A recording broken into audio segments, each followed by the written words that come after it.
আজকের গণিতের ক্লাসে সকলকে স্বাগত জানাই। আজকের বিষয়বস্তু সংখ্যার মধ্যে অবস্থিত কোনো নির্দিষ্ট অঙ্কের স্থানীয় মান নির্ণয়। এই জাতীয় গুরুত্বপূর্ণ ভিডিও নিয়মিতভাবে পাওয়ার জন্য চ্যানেলটিকে তোমরা অবশ্যই সাবস্ক্রাইব করে রাখবে। এবার শুরু করা যাক। দাগ নাম্বার 1, 60,522.38 এই সংখ্যাটিতে 5-এর স্থানীয় মান কত?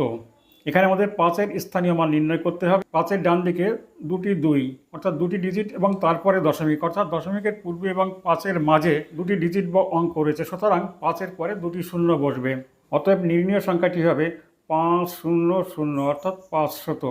দ্বিতীয় অঙ্কটি 7,70,934.05 এই সংখ্যাটিতে 7 ও 3-এর স্থানীয় মান কত? এখানে 7-এর ডান দিকে এবং দশমিকের পূর্বে 4টি অঙ্ক, সুতরাং এখানে 7-এর পরে 4টি শূন্য বসবে। অতএব 7-এর স্থানীয় মান হবে 7-এর পরে 4টি শূন্য, 1 2 3 4 অর্থাৎ 70,000। এবার 3-এর স্থানীয় মান নির্ণয়। 3-এর ডান দিকে এবং দশমিকের পূর্বে একটি মাত্র অঙ্ক 4 রয়েছে, সুতরাং এখানে 3-এর পরে একটা মাত্র শূন্য বসবে। অতএব 3-এর স্থানীয় মান হবে 3-এর ডান দিকে 1 শূন্য, 3 শূন্য 30।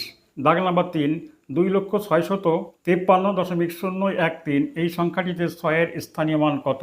6-এর ডান দিকে এবং দশমিকের পূর্বে দুটি অঙ্ক 5 এবং 3 রয়েছে, সুতরাং 6-এর ডান দিকে দুটি শূন্য বসবে। অতএব 6-এর স্থানীয় মান হবে 600,600। দাগ নাম্বার 4, 39,241.307 এই সংখ্যাটিতে 9 ও 4-এর স্থানীয় মান কত? এখানে 9-এর ডান দিকে এবং দশমিকের পূর্বে 3টি অঙ্ক রয়েছে, সুতরাং 9-এর পরে 3টি শূন্য বসবে। অতএব 9-এর স্থানীয় মান 9-এর পরে 3 শূন্য অর্থাৎ 9,000। 4-এর স্থানীয় মান 4-এর ডান দিকে এবং দশমিকের পূর্বে একটি মাত্র অঙ্ক 1 রয়েছে, যেহেতু 4-এর ডান দিকে একটি মাত্র অঙ্ক, সুতরাং 4-এর স্থানীয় মান হবে 4-এর ডান দিকে একটা মাত্র শূন্য সমান 40। আজকের কুইজ প্রশ্ন, 7,54,061.02 এই সংখ্যাটিতে 4-এর স্থানীয় মান কত? উত্তরের option A 40,000, option B 4,000, option C 400 এবং অপশান ডি 40। সঠিক উত্তরটি নির্বাচন করে ভিডিও কমেন্ট বক্সে তোমাদের উত্তর পোস্ট করবে। আজ এই পর্যন্ত।